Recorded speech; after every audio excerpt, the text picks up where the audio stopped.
Ladies and gentlemen, please welcome the CEO of the Churchill Club, Karen Tucker.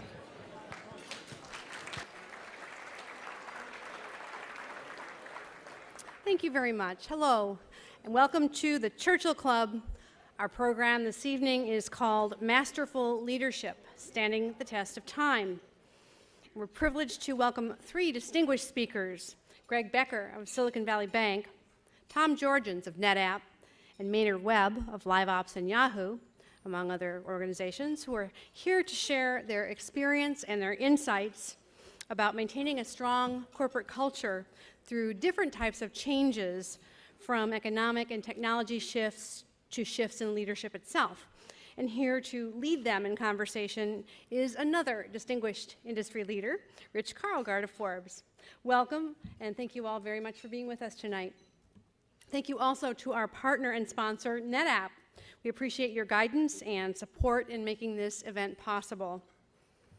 A brief introduction to Churchill Club for those in the audience not yet as familiar. We are Silicon Valley's premier technology and business forum, and we have been convening unique Silicon Valley style conversations since 1985.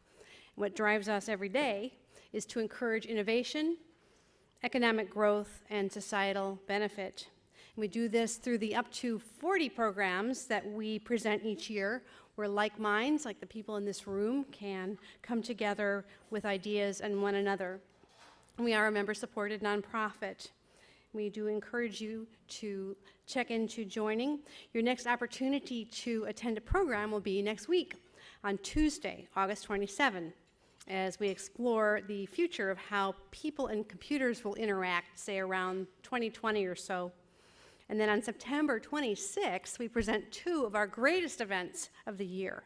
First, a day-long conference about change and innovation called Changing the Game. And this year's theme is Changing Constructs of Power. Some are enabled by technology, some by shifting attitudes around leadership and collaboration, etc. And that same evening, we present The Churchills, which is an event to inspire you by highlighting excellence in innovation, leadership, societal benefit, and collaboration. If you're tweeting tonight, please do use the hashtag Churchill Club, and you will find Twitter codes in your printed program. Our moderator, Karlgaard, is the publisher of Forbes, the world's most popular business and financial magazine, read by 5.5 million people per issue. And in every one of those issues, Rich writes a column called Innovation Rules. And he covers economic and technology trends, business transformation, conversations with leading CEOs, and he also lectures on these subjects and is a regular panelist on the Fox News channel's Forbes on Fox.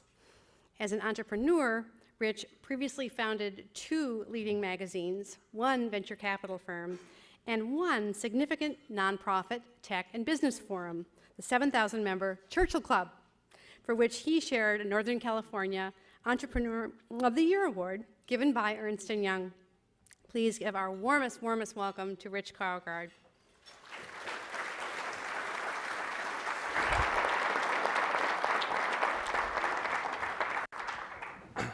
Thank you, Karen, for that lavish introduction. The reason we have 7,000 members in the Churchill Club from Karen Tucker, past Chairman Avery Lyford.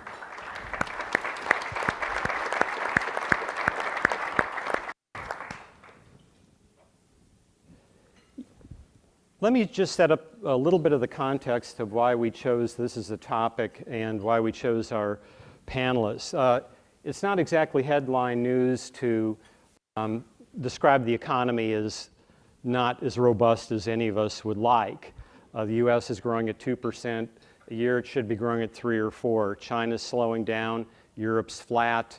And all around the world, that's sort of the condition we live in right now. And yet, when you look one level below these aggregate numbers, what you see is something entirely different. It's the most binary economy that I've seen in my lifetime.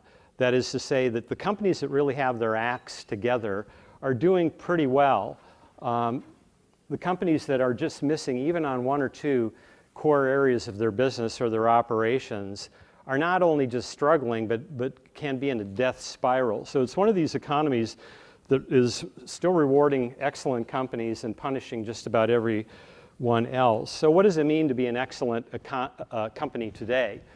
My theory, I've been writing about this in my columns in Forbes lately, and I'm working on a book on the subject that will come out in April 2014, is that great organizations today are terrific on what you might call the hard side of their operations, which is anything you can measure with precision. That would be technology, finance, logistics, supply chains, efficient use of capital, and so forth. You simply have to be good at those attributes to be a successful organization today. But the ones that are surviving these difficult economic times are also as good on what you might call the soft side of business, the cultural values. And that's what we're here to talk about tonight, particularly the companies that last. You know, Jim Collins and Jerry Porras wrote a book called Built to Last. And the companies that last are the ones that I'm pretty sure of are the ones that are represented up here by these gentlemen that really think deeply about these cultural issues. So Karen gave a brief introduction of all the panelists. I'm just going to not spend more time on the introduction, but I'm going to go straight to you, Tom, the CEO of NetApp since 2009. And one of the things that NetApp does that is NetApp occupies a very small world of companies that make both Clayton Christensen's list of the world's most innovative companies, and these would be the 100 most innovative companies around the world. It's a pretty high bar. And then various lists of the best places to work. Now that would, in days of yore, those would almost seem like a conflict, that if you were best places to work, that's just another way of saying that you were kind of a club med. You know, didn't have a real kind of urgency or accountability to it. But there seems to be, and you're representative of a new style of company, that where there actually seems to be a positive correlation between the two. Is that your observation? Well, I think the natural answer to that would be yes, otherwise it would be a bit anticlimactic. But I think there's no doubt. In fact, it actually goes back all the way to the beginning of NetApp, which was now just a bit over 20 years ago. And the founders of the company felt that over time, technologies would change, strategies would evolve, but culture was going to be a long-term differentiator. And they wanted to build a very unique, very positive culture that was going to be a competitive differentiator for the firm over time. And you know, one of the things you talked about is the Great Place to Work survey. And to put that in type of context, what's valuable about that is if you think this is so important, if you think it's essential to the future of the firm, then how do you measure it? You're kind of bridging the soft and the hard part of this.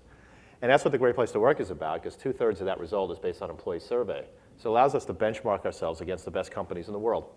And just like anything, if you want to be the best, you have to benchmark yourself against the best. And you know, the year we were #1, that was great. We've been top 3 world multinational, and that's great. But it's not about the notoriety. It's about really basically being a health check on the culture. And to your link on innovation, I think it is a big deal. I kind of tell the story a lot, and that is we have one and now a second project that is now a headline story when we talk about our earnings and we talk about the company. And both of those actually grew up from basically at the very, very bottom of the company. A couple of people thought this was a good idea. It's kind of a little bit of a Tom Sawyer's fence thing. They got other people interested and people worked on it. And now one of those, between us and our partner, is a $1 billion business. And none of that was any grand vision from the CEO's office or from my staff. And I like to joke that that was really a failure of vision, but it was a triumph of culture. And I think that that's really one of our challenges. How do you fuel that innovation? How do you make it happen?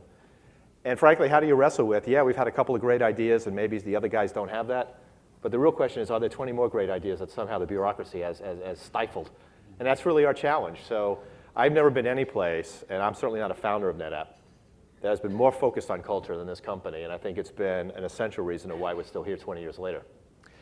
And you're doing it, the challenge is doing it at a $6 billion revenue size, as you mentioned, with going from $1 billion to $6 billion necessarily means that you're, like it or not, you're going to become more procedural, more bureaucratic.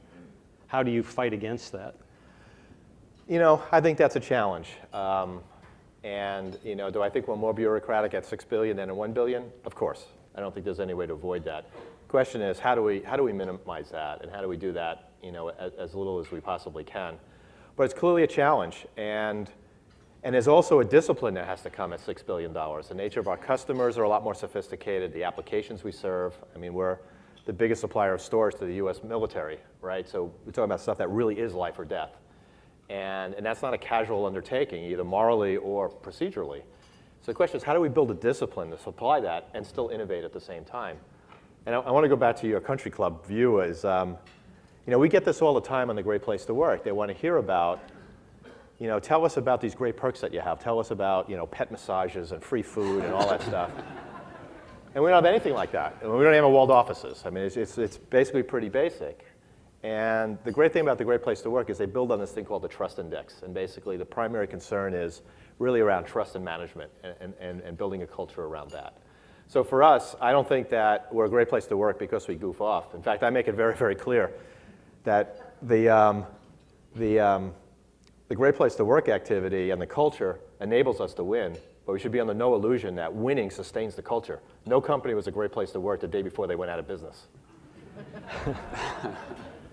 We'll come back to what are the things that you do, the specific things you do to facilitate trust, because I think trust is so important. The absence of trust is, in effect, a transaction cost on almost anything you do. It really slows you down. But I want to go to Maynard Webb, who is the chairman of LiveOps, the acting chairman of Yahoo. He's got a very eclectic career that I'd love to have him share a little bit about, spanning eBay, one of your first jobs at IBM. But tell us about your unusual academic background.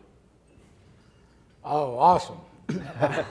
Well, coming out of high school, I was recruited to play football for Annapolis.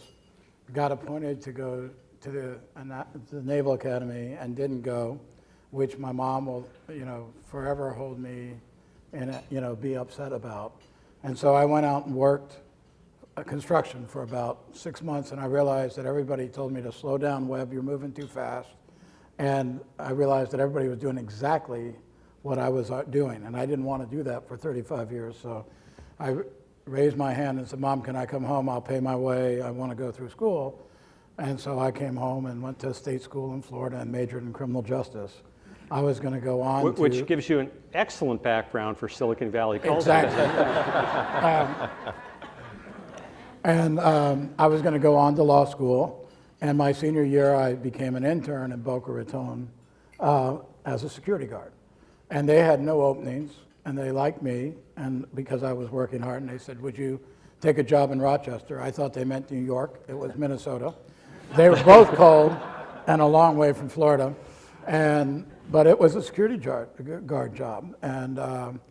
But IBM, I will forever hold dear in my heart. They grow talent, and they gave me a chance to manage people within like 6 months in a supervisor role, and then I started teaching myself the program, and I kept knocking on every door that was open. There was a job open for computer security, and back then it wasn't a cool job. And you had, of course, you had a background in security. Yeah, well, nobody. Security guard. Exactly. This is exactly where it should go.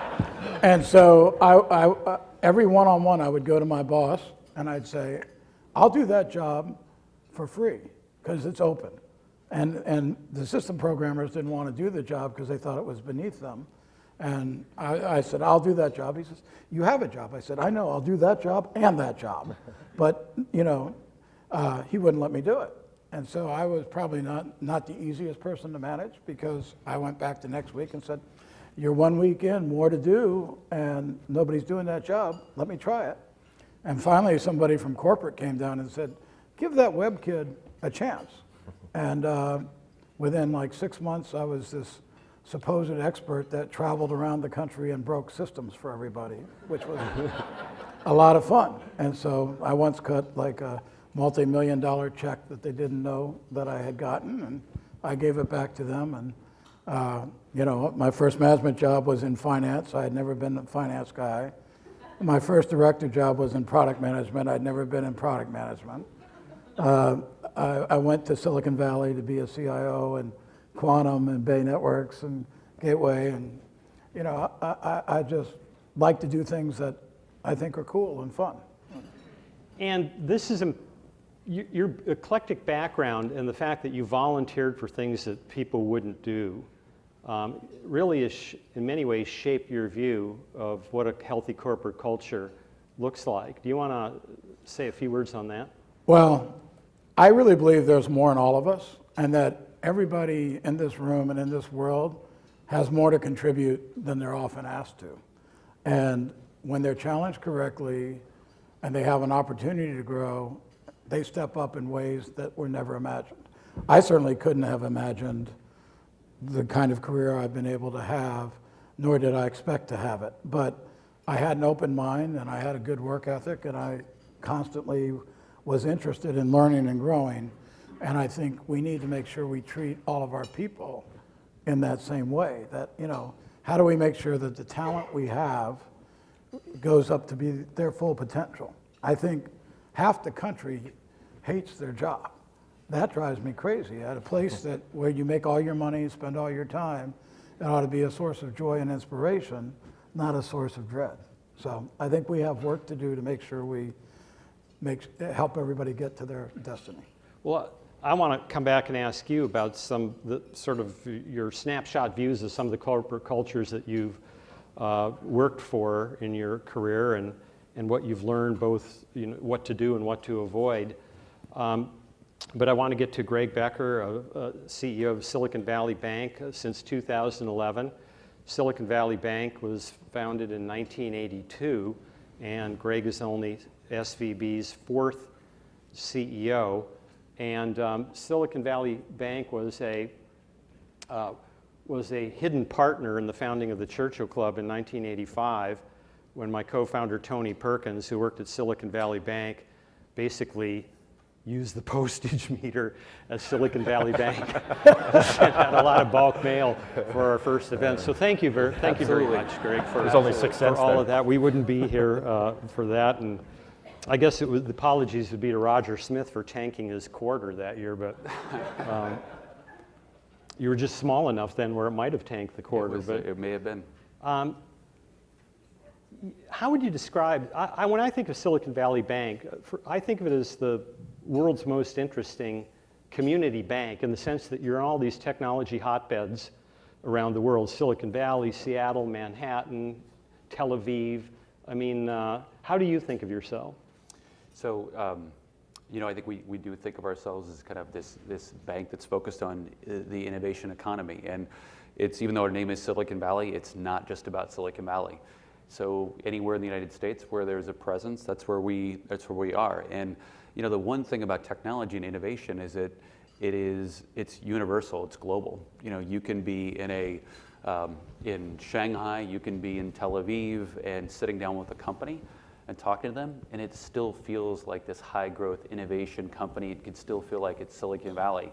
And I don't know any other industry where you have that connection. And that's why I think even though we're not a huge bank, we do have a global presence. And I think it's that ability to connect globally that makes us unique, because of our clients have that consistency no matter where they are in the world. And that is a unique aspect that we really take to heart as a company.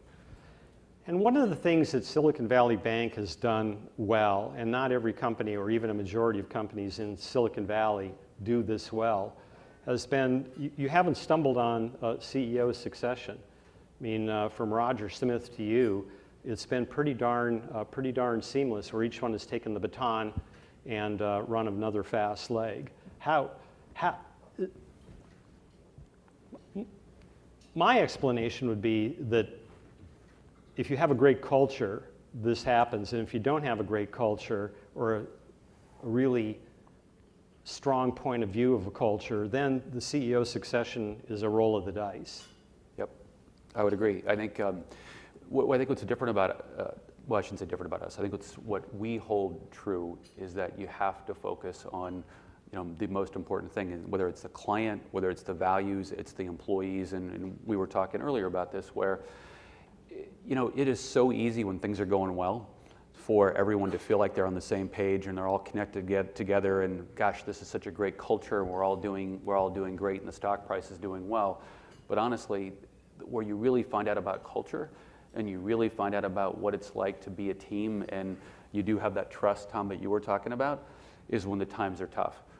And we've been through two significant downturns, right? One was the tech bubble in 99 or 2000, 2001, and most recently. And in some ways, it was actually that felt the deepest connection to employees and the deepest connection to the market, because you really had this single-minded focus on weathering the storm and working together. And that's where I think the culture is so important. And again, that's why I think I feel so good about our people and the values of the company, because in that really hard time, banding together and working through things, that's what I think you really define culture, and you really find out if the culture is strong enough to withstand the long term. Tom, I'm going to come to this point on trust, but there's just no question that in popular culture today, the zeitgeist is all about big data and analytics, and you look at some of the most younger of the robust companies, companies like Google or Facebook or Amazon, and they're extremely data-driven, and they're all led by extremely analytical CEOs. You're the CEO of a public company responsible to shareholders. How do you make the case that investing in cultural values, which is fuzzier and probably always will be a little bit fuzzier, is a worthwhile investment in an era like today, which is a tough economy and where the zeitgeist is all about data and analytics? Well, I don't think we're any less about analytics than anybody else. I think it's all about that. But one of the things we do is kind of, our initiation to our cultural process is we do a big employee orientation. The new hires and all of my staff will present, and then we'll do an open Q&A to kind of set the tone for candor. But one of the things I stress early on is that you hear about Great Place to Work, you hear about culture, and I point out that NetApp is a public company, and besides complying with the law, we only have one responsibility in the world, and that's to make profits for shareholders. We're not obligated to do anything else.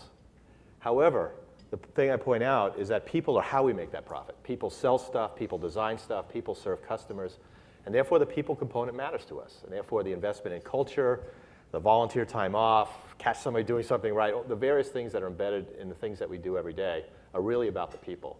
So I don't think that the investment in people and the thinking about culture is in any way disconnected from the desire to generate shareholder value.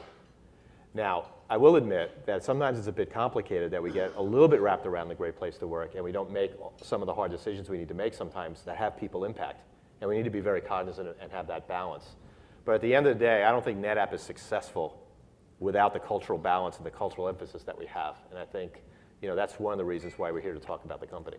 Well, so making the list, the best places to work, is something you guys actively work for and treasure.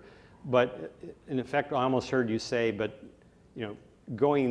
trying to be number one may be not the marginal returns of being number one versus being in the top 20 would take you away from the analytical and sales stuff that you need to do. I don't know if I'd go that far. I think, first of all, we're a competitive firm, so you don't want to get that close to number one without getting to be number one. And we were number one in the US a few years back. And I can kind of tell you a story about that juxtaposed with the year we were named number one. That came out in January, and it was the downturn that we just talked about, and NetApp was actually doing a reduction in force at that point in time. So in January, we get named number one. In February, we're going to do a reduction in force. And we're thinking to ourselves, could the timing be any worse? However, the rallying cry through that process is, how would the number one Great Place to Work handle this? Right? We recognize that these decisions need to get made. It's important for us in the long term of the business. And how would the best company to work for handle this situation? And I think in retrospect, for the people involved, the timing wasn't the worst it could be. It was probably the best it could be. But that balance is out there. So we don't set out to be, hey, this is our year, we want to be number one. I think we want to be number one, but we don't want to get preoccupied with this survey. And I think that's a trap that we could fall into. So it's about operating the business every day, treating people with respect, operating with trust, doing the right thing for customers. And that's what drives us. And the Great Place to Work is really a way to measure whether we're on track or not. But there's no objective that we want to be number one in Great Place to Work, because I think that's artificial. That's just, we're not about the notoriety. We're about the benchmarking. Well, particularly, I'm one of your long-term rivals. You're not rivals as business competitors, but you're rivals on this list. Is a company that people who've been coming to a lot of Churchill Club events over the years will recognize, because its founder and CEO has been here a couple times, Jim Goodnight and SAS. But SAS is a privately held company. I mean, isn't it kind of unfair? I mean, it's your disadvantage that you're competing against a guy who doesn't have to show a profit, who can, who can put in Olympic-sized swimming pools, who can have a great K through 12 school on campus. That's right. Who can have fleets of private jets flying his employees around to sales meetings. That's pretty darn cool. Hey, you know what? And if we can overcome that, then we must be doing something right. So we don't cede any ground.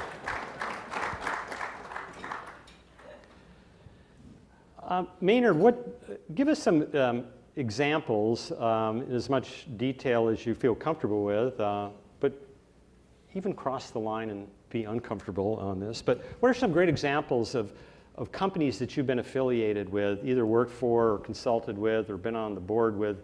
I know you can't talk about present board memberships, that did things right on the cultural side, particularly during a down period, and then maybe some companies that appeared to have it all going right, but they really weren't good on the culture, and when things deteriorated, as a result, they were not able to recover. I'll give you, I'll talk about two companies that I spend a lot of time with. One is IBM and the other is eBay. And I said earlier how I owe much of my success to the great chances and mentoring that I got at IBM. I would also say I was there and I left in late '89 when they had gotten complacent and they had to have a lot of management shakeups and a lot of reduction in forces, which they had never ever had a layoff before. Well, in fact, they had to cut their workforce in half. Right, and I was actually a beneficiary because they didn't lay people off when I was there. Boca was one of the places that was moving their manufacturing to Raleigh. And so they said, we're going to take every manufacturing person and make them either a salesperson or a programmer, right? And no one ever gave me the stats on how well that went. But they then said to everybody else, just based totally on seniority, you're eligible for 2 years salary, 25K, 2 years benefits if you volunteer to leave. I was 11 years in at that time, and my wife was pregnant with our second child, and she was a manager, I was a middle manager, and she said, I'm leaving, I'm gonna go, I'm having a baby, this would be stupid for me not to do. I said, I am never leaving. You know, I'm heading toward Armonk. And like many things that my wife has said, the next morning I woke up and I said, I should probably leave too, you know, so we both took and by the way, there were no rules about high performers or low performers. It was just tenure based. So some of the best talent, because they were just trying to lose talent, just walked, not that I was one of them, but I mean, just walked out the door with all that money. That's surprising that Gerstner... he wasn't there yet. He wasn't there yet. This was 1989, right? But that almost sounds like that would suggest that you were unionized, which you weren't. I mean, why would they do something as foolish as that? Well, this is where the culture, which was well-intentioned and cared deeply about people, had gotten too entrenched, and people that weren't high performers got moved to other divisions, or you could ship your people. Very few people got fired. It was really hard to fire somebody there, and I think the intention of, I don't know if you know this, but the original IBM CEO worked at NCR, and they fired him and took his desk outside and cut it up and burnt it. So T.J. Watson was pretty much a fan of giving, he cared about managing performance, but he also cared about treating people very, very well. And I think we did, but maybe to the point of letting too many poor performers still exist in a big company. And then you were going to tell us about eBay and working with Yeah. Meg Whitman. Well, eBay's been a journey, but I think as I was joining the company, they went through a huge problem with site outages. And Meg made every employee, instead of running from it, we used to have CNN in the parking lot every day talking about how we couldn't keep the site up. And she put the company on hold, and she made every employee call a community member and apologize and say, we're sorry, what can we do to make it up? And that's when, when we started doing things like having to publish how our site was performing, which as a new guy walking in and it wasn't performing well, wasn't that comfortable, because you'd be like, you mean nobody noticed that we had a hiccup and now you want me to tell everybody? And they said, yes. And so then you'd see it in the press, but what doesn't kill you makes you stronger. And it actually, the way to get out of the press is to actually perform better. And so there were some really good things about how we treated our community and how we never tried to always be upfront with them. And anytime we were not, we ran into trouble. Like anytime we thought we knew better and would roll out a feature and didn't make it opt-in, they would revolt. So you put a little opt-in feature and most of the time they'd say yes. But if you say we know better, we'd get in a ton of trouble. But we had several iterations from when Pierre left, as the CEO, to Meg, to later on as well. And that was unusual in itself, that Pierre determined on his own that he didn't want to be the CEO past a certain revenue size. Right. He actually, before they went public, which was very rare, he was on top of a company that was minting money. Our first hire was actually a young kid to open up the envelopes of money being sent in that he didn't know what to do with. That's a good business problem to have. Yeah. And so, we were growing fast, and he basically went to the VCs and said, I want a professional to come in and run this. And they looked all over and found Meg. And, that was very unusual. But he's still the chair of eBay and was always engaged on helping in product, but he just didn't want to run the company. Well, the great venture capitalists from one of the early generations of VC firms here, Don Valentine of Sequoia, was famous for saying he never fired a CEO too soon, but Pierre took himself out. Greg, one of the cool things about your client base is that you have some of the world's most innovative companies from startup through multi-billion-dollar revenue streams. How much has working with that innovative client base affected the way you look at innovation and the culture that supports innovation at Silicon Valley Bank? Yeah, I think it's changed over time. I would say if you go back 20 years, 15 years, even 10 years ago, we didn't embrace technology as a company as much as we were doing today. And I do think that's rubbed off from a technology perspective. But I'd say probably the one thing that's rubbed off more than anything else is this sense of urgency. And I think that's one of our hallmarks, to be responsive to clients, to go above and beyond. And that is something I think we do take away from our client base, because when you're a startup, that's the most important thing. How responsive you can be, how you can solve the problems, how every individual has that ownership and that responsibility. One of the things we're doing today, to your point about technology and innovation, is if you go back and look at our client base a decade ago, and you'd say how many companies in our portfolio were in financial services, in the payments area, or kind of what's really changing financial services, we really didn't have that many. Not very many were venture backed. Today, about 6% of our client base are in this financial innovation, innovating in the payment area, the Squares of the world, those sort of companies. And our Chief Operating Officer, Bruce Wallace, has brought in people in that payments area to really say, as opposed to be worried about that, let's figure out how to embrace this. Let's how to invest more money. Let's invest in R&D. Let's invest in pilots. Let's try to figure out how to use this as a competitive advantage. And we're starting to roll out those sort of products and services. And that's a big change for us. But you do get that feeling from the clients that we work with, and that's a really exciting part. Well, banks are conservative cultures by definition, and we're glad that banks are conservative. So am I. But so importing Silicon Valley style innovation into a bank, even though you're, a part of Silicon Valley is actually a bigger road longer road to travel than it might seem. Yeah, it's. We always have this debate internally because when you're meeting with bank regulators, we don't like to use the word entrepreneurial. They get a little nervous about that.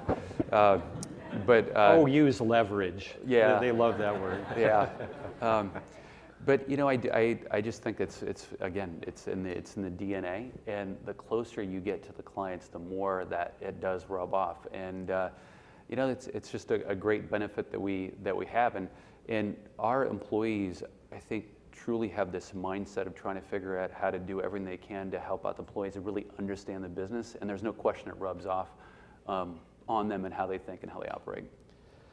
Tom, one of the things that NetApp does that I think, again, is fairly unique, and you kind of scratch your head and wonder why it is unique, because it seems like a good operating model, is that you have a lot of people who were founders or part of the early founding team who are still actively involved in the company. Dan Warmenhoven is the chairman. Tom Mendoza led the sales. What revenue size did Tom start running sales? It was pretty small, right? Just a few million. Yeah. And is the keeper of the corporate culture, as you describe him, still actively involved? Dave Hitz, one of the co-founders, is still, I know that Jay Kidd, the CTO of NetApp, is here, but Dave, you wander the halls of NetApp and you see Dave Hitz and Jay Kidd talking all the time. So my question is, why don't more companies sort of have that multi-generational, if you will, those multi-generational threads running through the company? Seems like that would be wise, because you get young people who don't have who have fresh minds and creativity, but you also have the people who built the culture and know how the place works. I would have to guess. I would put myself in their mind. I mean, first and foremost, they add value and they're welcome and they're great to work with. So they're welcome at the company first and foremost. But the other question that you probably have to put yourself in their minds is why is it still interesting to them? So to your point, Dave and James founded the company. They're both still involved. Tom Mendoza is effectively the first sales guy, and he's effectively, I call him a rainmaker. He basically travels the world, building relationships, opening up doors, speaking around the world about culture. And then Dan Warmenhoven, my predecessor, is executive chairman. So in addition to the chairman role, he also handles some major accounts for us. So none of them have day-to-day operating responsibility anymore, but they're still making a major contribution. And if I had to guess, just to put myself in their shoes, is that NetApp was more than a way to make a lot of money. NetApp was more than just a bunch of products. NetApp was something they created that they had a vision in mind, that they had a passion for. So I think it was more than just a feature or anything like that. This was something that they created, that they feel strongly about, that they're wedded to, and it was an aspiration. I mean, one of the things that struck me at NetApp when I first joined is a sign in the lobby: build a model company. And before I joined NetApp, I was part of a company that was going to get spun out and go public, and we had to come up with a mission statement. So they had mission statement consultants come by and they say, what do you think about this company? I said, I want a company that just has this unyielding desire to win. And they said, well, that's great, but people get the wrong idea. It could be dysfunctional, blah, blah, blah. You got any other ideas? And I said, okay, how about this? How about we want to build a company that we can all be proud of? And they said, oh, that's nice, but how do you measure it and all this other type of stuff? And we ended up with the same Dilbertonian mission statement as everybody else, something about customers, shareholders, employees, and we put it in the drawer, we never looked at it. So I come to NetApp and I see this thing, creating a model company. And it struck me that was the aspiration, that's what I was looking for. And I think what NetApp had from the beginning, put together by those four people, was an aspiration. And I don't think that any level of revenue or any level of size or any level of employees is the culmination of that aspiration. It's always creating a model company, whatever that means at any point in time. And I think they feel like they still have more to contribute, more work to do. And I think that's really it. It's more than a feature or a product, it's an aspiration. And I think that's what they brought to NetApp. Well, Maynard, you were an ex-football player, and I recently read a book that Bill Walsh, the great football coach, dictated to a writer, really as he was, had under the leukemia axe, and it came out in 2007, which I think was also the year he died. But it was called The Score Takes Care of Itself. And it was about building what he called the standard of performance, which Tom just described as a model company. Why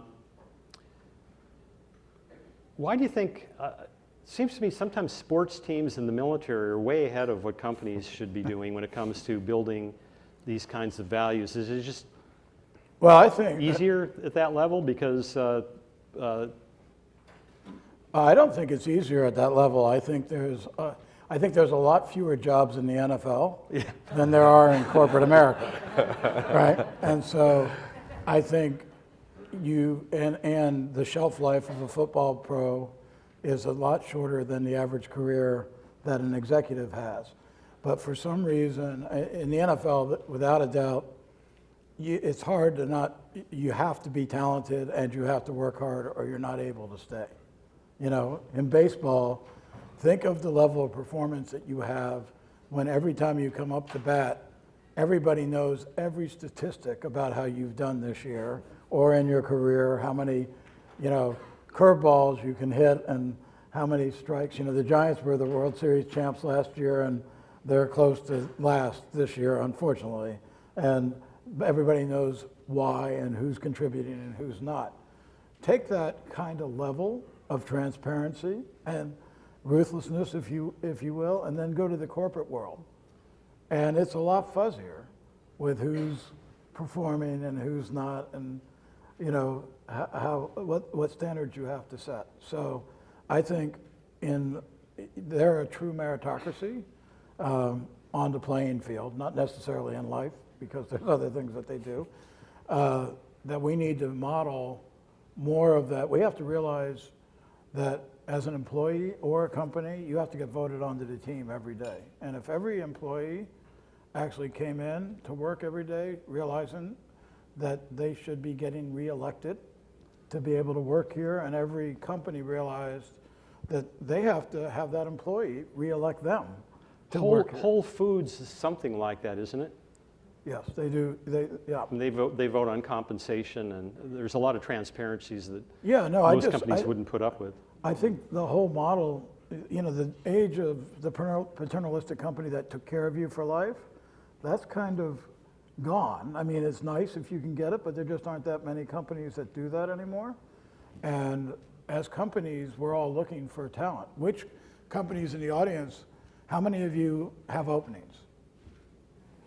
And yet there's all these unemployed people, so something's kind of wrong in the equation. We're all searching for talent. I want to start with you, Greg, but I'll ask you all the same question here to get your thoughts on this topic, because it goes straight to corporate culture, and then we'll open it up for audience questions. But many people in the room are built companies that if they don't take them public, they hope to be acquired. Silicon Valley's the value of acquisitions. How do you all think about acquisitions and how you bring a company in and meld it into the culture you have? What are some of the principles? What are some of the wrong things to do? How much time do we have? Silicon Valley Bank, we've only done a couple acquisitions over the years, and we've almost all grown through or being organic. And so I'll just talk from a banking perspective, and Tom and Maynard will give you the technology perspective. But the biggest challenge, and I'd say we're a people business, and I think it's incredibly hard to do acquisitions in people businesses. And the reason is that there's when you have a team, you bring a team on, you have a culture as a company, and if you buy a company, typically they have their own independent culture, and melding that in is really difficult. So we did an acquisition of a small investment bank in the early 2000s. And we certainly assumed that it was going to be a great fit, because if you think about our client base, so many of our clients end up getting acquired. And at the end of the day, you can't force the culture on somebody. If they want to be an independent culture, they'll be an independent culture. And so I'd say, philosophically, from my standpoint, I would say I'll never say we won't do an acquisition, but I'm going to be much more skeptical if we were to do something. And from my standpoint, anytime you get more than probably 5, 6, 7 people together and bring a team on board, they almost have an independent culture. I'll give you one example. That we opened up our office in London, and I hired a guy that came out of Royal Bank of Scotland.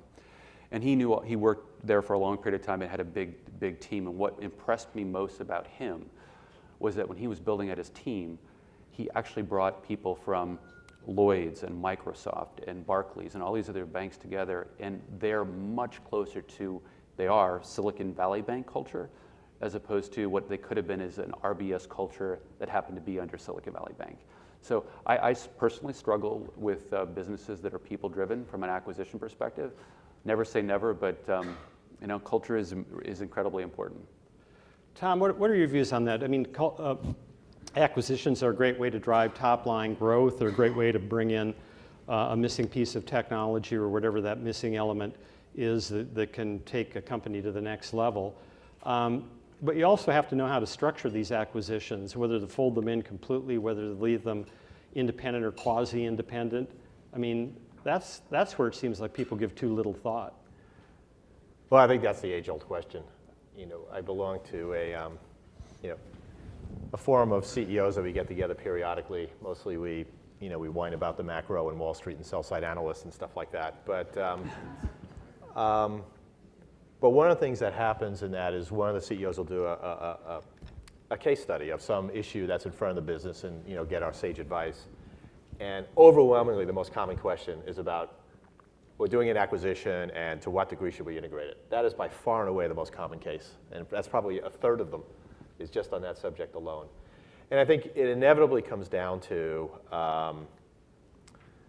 it's a case-by-case basis. It has to do with the affinity with the rest of the company. Presumably, if you're paying a premium, there must be some value you bring into this business if you're going to bring that value out. So I think in a lot of cases, I would say you have to err towards getting leverage from the rest of the firm and some measure of integration. But if there isn't a lot of overlap, or it's a very, very different place, and then there's a whole category of cultural issues. We talk about integrating the company we just acquired, but there's also the reaction of the existing employees. Where do you think all that money came from to buy that company? Well, we made that money for this company, and now these guys are treated like prima donnas, and you need to work through those issues too, and those are real, because a lot of these guys, some of them made some money. Yeah, and all of a sudden the parking lot is filled with Tesla S's. Well, my car has 160,000 miles on it, so it's not mine. And I think that we need to work through that. So as far as NetApp is concerned, I think first and foremost, as a technology company, you have to be generating organic growth with your core technology. You have to be doing that. And if you don't have that, no amount of acquisition strategy is going to compensate. On the other hand, as smart as we think we are, there's too many other smart people out there that are going to have great ideas that we're going to need to basically bring in. Either they have great ideas, or technology evolves, or customers evolve. So I think acquisitions are inevitable. And I think there's tuck-in acquisitions, technology-driven, and those things clearly need to be integrated. And then there's bigger businesses which will be very opportunistic for us, and I think those are kind of more of a case-by-case basis. But this is, I don't think there's a fixed playbook that just says this is what you do this, because I think if we did that, everybody'd be doing that by now. You have strong thoughts on this, Maynard? I couldn't agree more with Tom about there is no fixed playbook, and actually things come in and out of favor. And at eBay, our two biggest acquisitions during my tenure were PayPal and Skype. And in both cases, we managed them more separately, and we tried to integrate with PayPal. We had been at war with PayPal, and they just kept doing a better job on payments than we did. And they'd take us to Washington and talk about how monopolistic we were, which didn't help when we went to buy them, and all that good stuff.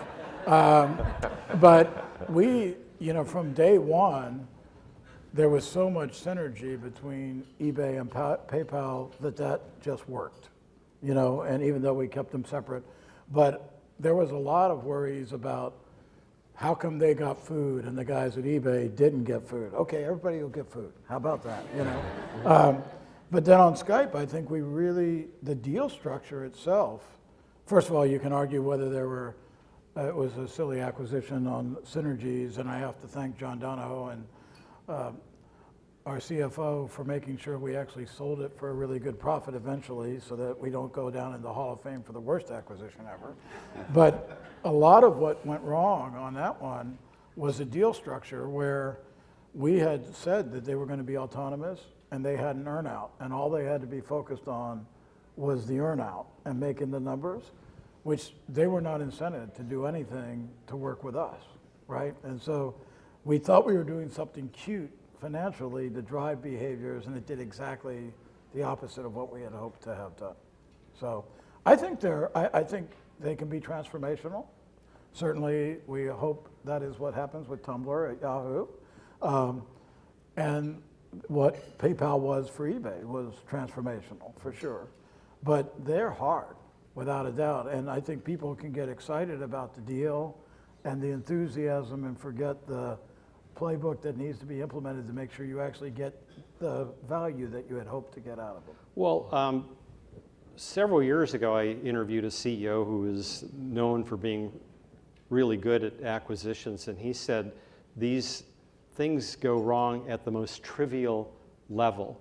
One company has free sodas, the other company does not. Which do you choose? And of course, you can't bracket creep your way up to, you know, if one company gets it, everybody gets it. Or your costs start going out of control.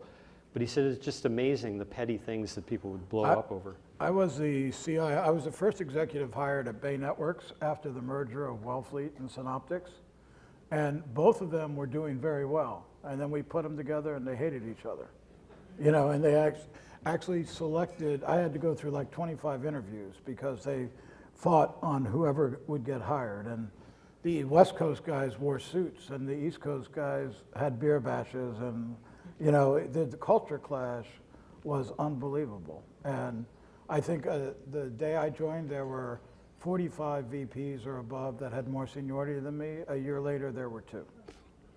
That kind of, and in that year, Cisco kicked our tail and got into switching, and we missed that market, and it was, you know, ended up consumed by internal conflict. Yep, totally. You blinked and they didn't.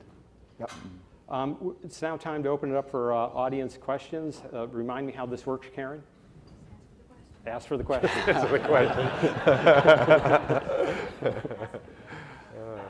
Well, what you do is you raise your hand, and there are people on both sides of the room who have mics. There's one back here.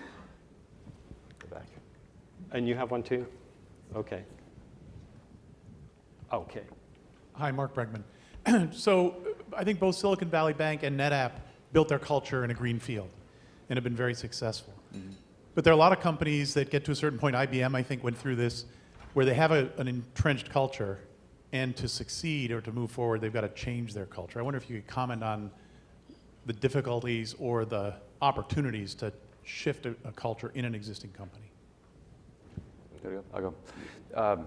So first of all, we're a long ways away from IBM, so we got a lot of upside left. You know, I think for us, as I had mentioned earlier, we started out in Silicon Valley. Now we've expanded across the U.S. and globally. And culturally, one of the big questions that always comes up is how do you still have that small company feeling, right? When people have been at the bank, we had an anniversary lunch today celebrating some employees that were here for 20 years, 15 years, et cetera. And you know, some people still remember like when the organization was still small. Trying to figure out how to still make it feel like a small, intimate culture. So one of the things, I'll just give you one example. We used to do for actually almost our entire history, a Monday morning call, all employees. 15 minutes, kind of giving them a debrief on what's happening.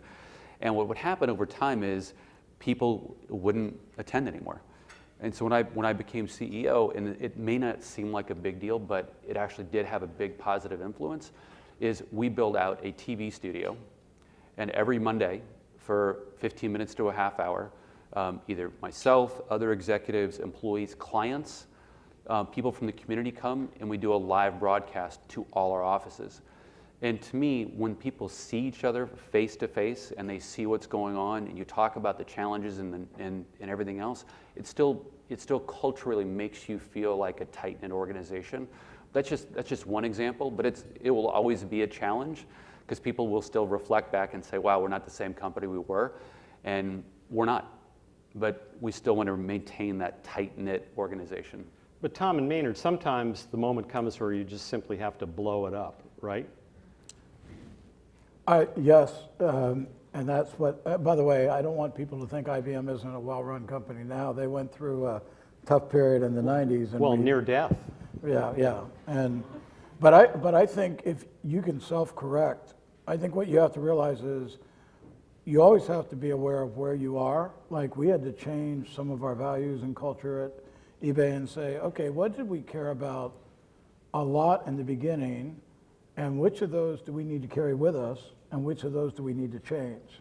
And what do we need to stop doing, and now what do we need to start doing? You know, I remember Meg and I could order 911s, and we did all the time. And you know, we did student body left, and we were pretty effective at it. But then as you went from 200 people to 4,000, that wasn't quite as effective. But we did get lots of movement, you know, so we had to implement rules where I could only call a 911 once a quarter. And explain what a 911 is. A 911 meant, we always had fire drills, but a 911 was a special fire drill that meant that problem is so big, you're going to stay on it 24/7, no sleep. The whole team works nights, weekends until it's finished or fixed. And by the way, it's pretty fun when you actually have one of those going and it fixes things. So, you know, anyway, you can't run everybody like that. Yeah, steady diet wouldn't be the best thing for the company. Tom, when is it time to just blow the culture apart and start over? Well, you know, hopefully you don't have to get all the way to that point. I mean, I think if you get to that point, either some, you know, like meteor strikes you, or some external event that fundamentally changes your business that you can't recover from, or probably more accurately, this has been a long time coming and you've been too slow to react to it. And I think that's one of the things to recognize. And that is, I wouldn't even pretend that NetApp's culture today is the same as it was when we were 1 billion or the same that we're at 10 million. I think the culture evolves. I think the values are still real.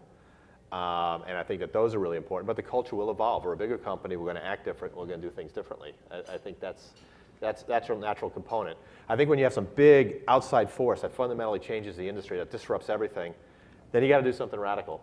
But I think that companies that have to undergo a culture change, frankly, have been ignoring the culture for too long until the impact on the business is so great that something fundamentally different has to be done.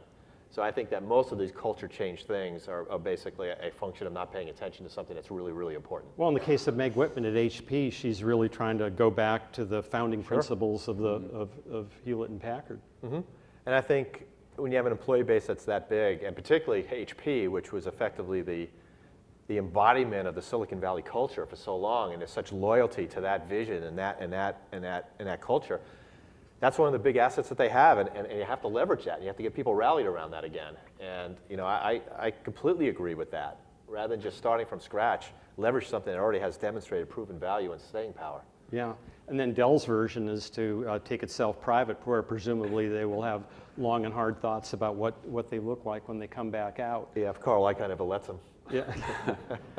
Next question. I'm not sure I think it is on. Okay, so I guess Rich touched upon the relationship between swimming pools and corporate jets and your EPS conflicts. And I guess as one of the essential acts of technology leadership, there might be a more serious relationship between that EPS and the investments you make in terms of driving evolutionary impact through high technology risk.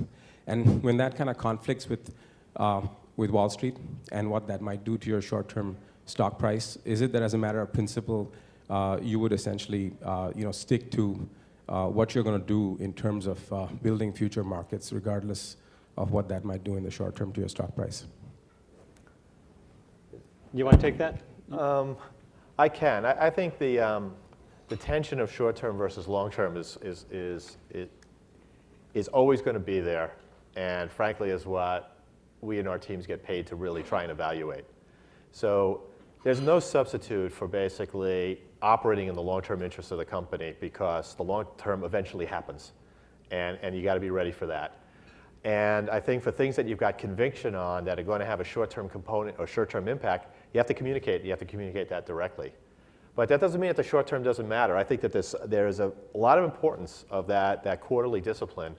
It keeps you focused on a bunch of things, allows you to revisit items quickly. But I think that tension is there. But at the end of the day, I mean, the extreme case is Amazon, right? Amazon is driving growth and driving market share, even at the expense of profitability for extended, for a long period of time. We probably don't have that luxury. We have to balance this, but I think that we've made decisions in the past that we are going to invest an extra point in R&D or an extra point in go-to-market activity because we think that's important, and we're going to basically take the near-term performance of the company down. We've made that trade-off. It's painful. You have to explain it to a lot of people. Not all the shareholders buy into it, but I think at the end of the day, you have to operate with the long term in mind. If you just think 90 days at a time, I mean, we're a technology business. Technology's got a long cycle time. There's a long gestation period to technology. You got to make some bets. You have to have conviction, and you have to ride them through and course correct along the way. But 90 days is not a way to develop a 2 or 3 year project and stick to it. Otherwise, you're going to invest, de-invest, and by the time you get to the end, it'll take you twice as long. Which is corrosive of the culture. Oh, sure. In the end. Next question. Hello, Janica Clem, Technology Credit Union. Could you speak to the role of corporate social responsibility, philanthropy, community engagement, and corporate culture and leadership, please? I would love. I'll do that. and Okay. somebody- Yeah, sure. I think it's crucial. I think it's crucial that organizations have a heart. eBay was one of the first companies that created a foundation before they went public, but I don't think we did as good a job as we should have after we were public because we had funded it and we used that as a crutch instead of making sure that every year we did things. I think Mark Benioff has done a fabulous job with what he did with his 1-1-1 philosophy of 1% of the company going to charity, 1% of employees' time working on nonprofits, so and we implemented that at LiveOps, and it was one of the foundations that everybody loved. So I think if you build a culture of giving back, we're all more blessed than we ever thought we would be. And we're as busy as we are, we shouldn't be so busy that we aren't finding a way to give back to the communities that help us. The one thing I would add onto that, I think this is important as well, is that one of the challenges, this is a while back in our history, is that it was almost mandated that people had to contribute. And I think once you do that, once you check in, once you track who's doing what, and are they putting some of their money into a charity, I think it really changes. And what we talk a lot about is we have people we hire people, that's their mindset. And what they do is their own, it's up to them, it's their own decision. We'll enable them, we'll provide opportunities for them. But what I always say is, I'm not gonna track who's doing what, because I think people become resentful. And I remember that in our history, and that's one of the things that I think is really important. Well, now the counter example, of course, would be Apple, which specifically does not engage in philanthropic activities or any of the 1-1-1s. And yet nobody can argue with Apple's success or the dedication of its workforce. So I'm making the devil's counter argument here. If I could, I guess we have a bit more of a pragmatic view. First of all, I completely agree with Greg. I was part of an organization one time, and there was enormous pressure on everybody in the organization, and it was tracked, and departments had quotas, and I just felt like that was really, really, really unhealthy. So one of the things that NetApp does, and this is a purely pragmatic point of view, so NetApp does, we pay our employees to do 5 days of volunteer time off. And we encourage people to go do that. And we get asked a lot, what's the value in that? And my view is that people who do that, those are people, people that are going to teach or do disaster relief or build a church or something. Those are people with passion. Those are people with intensity. Those same people don't show up to work on Monday and then start goofing off. So if we want people with passion and people with intensity, and this is the outlet that we give them to give back, then I think there's a benefit to NetApp, there's a benefit to the community, and we basically attract a category of person that's going to be critical to our success in the long run. I also like on that Valentine time off is they get to choose. One of the things that we ran into trouble with is trying to say, this is the charity we all should be excited about, where everybody has sometimes different opinions on which charity matters the most. Believe me, that one rings really true, and I've steered clear of that. And the other thing is, we'll have all the admins, all the executive admins will do Habitat for Humanity, and they'll spend a week building houses. And so it's a team building component. They all have their pink hats with their names on them and stuff, their hard hats. And, I think it works. I think it works all the way around.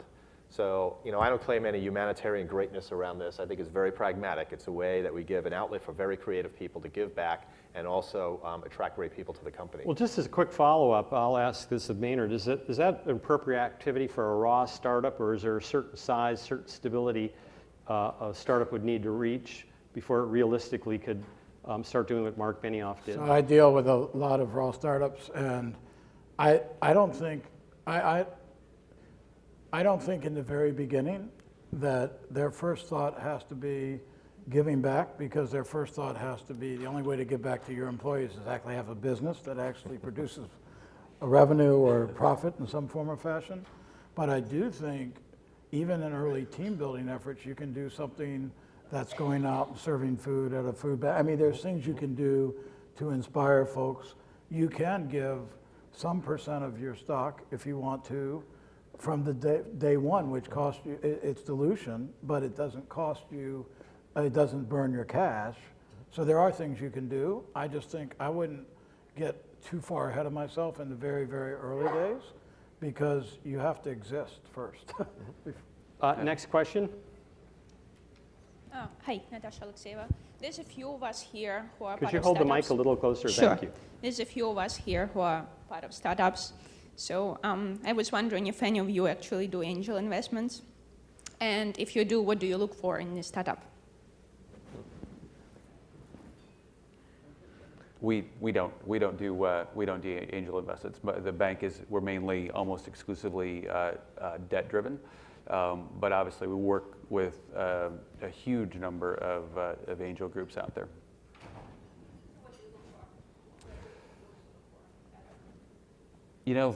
So I'd say it's more of an investment comment, and they're looking for big opportunities, big markets, teams that are motivated. One of the things we were talking about earlier, later this afternoon, was that there's a few venture capital firms that I know that when they look for individuals as founders, they want to see the people that are the scrappy people who haven't, non-silver spoon, who have been through trials and tribulations, who are, they're going to figure out a way to make it work no matter what.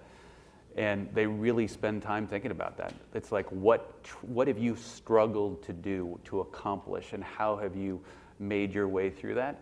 And that says a lot about the individuals and what they're going to be able to do, because we all know startups are going to go through 10 or 12 different changes and zigs and zags along the way.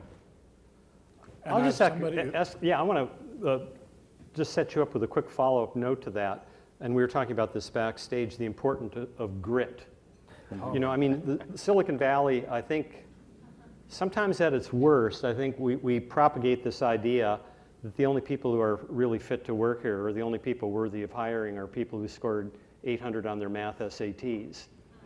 And that sometimes correlates to grit and sometimes does not. Thoughts on that?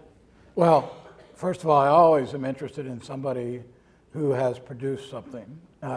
We do work a lot with startups and my investment network, and we mostly do things at the seed and the A round stage. And what I'm always looking for is the talent. And talent isn't just intellect. Talent is also, what did you do? How hard did you work at it? So I always look at team first and the talent. And second thing is, what market are you chasing? Because we have some very extraordinary teams chasing yet another dating site, which is not high on my list, or food delivery service. Or so I tend to like to play in markets that have a lot of upside. And so I look at talent and then the market. And I often take a look at when the person first started working. I want to know, even if they didn't work for money in high school, I want to see like 7 other things that they did instead of just go to school. Because I'm looking for, if you're an entrepreneur trying to break through, it's hard work. And you have to be tough and be willing to take lots of body blows So I'm looking for that grit factor from the beginning. I think, by the way, running big companies is hard work too. So I didn't want you to think that it was. Just to quickly follow up on that, some of the best trained people with the most defined corporate cultures are the military special forces. And they used to have a bias toward stocking it with leaders who had graduated from the academies, the 3 academies. They're at the top of the hierarchy in the military establishment. But they quickly found out that the people with the highest credentials from the academies may look good on paper, but special forces is something else, where the bullets are flying, or you know, you're being dropped from a jet in the dark of night into an ocean with a lifeboat, And so they went to a Harvard psychologist named Angela Duckworth, who came up with something called the GRIT test, which is an acronym, and I can't remember what it stands for, but it essentially predicts will people fold under pressure. Well, at eBay, we produced a lot of pressure. When you're citing pressure, you find out. You see people turn into puddles a lot. So, and the first question we didn't ask were, are you a Harvard or Stanford MBA? We were like, are you in there fixing things, you know, and can you handle it? So I think I would agree with her on a lot of it. If I was going to add two quick comments on that. You know, one of the things that, one of the comments that I make, and I know this irritates a lot of people, is in terms of credentials, is once you're at a certain point in your career, and it's not that far, maybe 5 years, maybe more, all the credentials in the world that you've accomplished don't mean anything anymore, and it's all about accomplishment from that point forward. And I think that's an important realization. And you know, there are members of my staff, a Fortune 500 company, and I don't even know what they went to college or what they even studied, but it doesn't matter anymore. And to kind of put in a little bit different analogy, one of the things that always strikes me is if you watch football games and then the games where they talk about the players and then where they went to college, it's amazing how many of the top teams are not dominated by players from the top schools. Look at the quarterbacks in the Super Bowl last year, right? Delaware and Nevada. And Nevada, I suppose. And, and there's something to be said for determination. There's something to be said for will. And we should have completed that last pass. And Harbaugh shouldn't have wasted 2 timeouts. That's what cost him the game. You don't get to the Super Bowl that often, right? That's right. Well, I detect that we're beginning to slide downhill very fast. Oh, sorry. So you guys have been a wonderful panel. Let's give these guys a hand.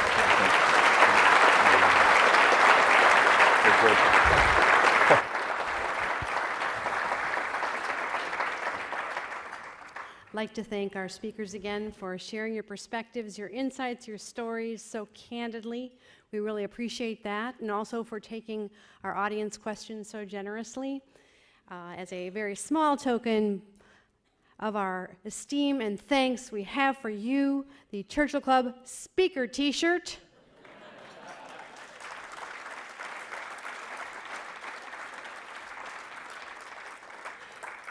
Please wear it in good health. Thanks again to NetApp for sponsoring this program. The recording will be available on our YouTube channel within a couple of days, and you have been a wonderful audience. Thank you so much, and we'll see you soon.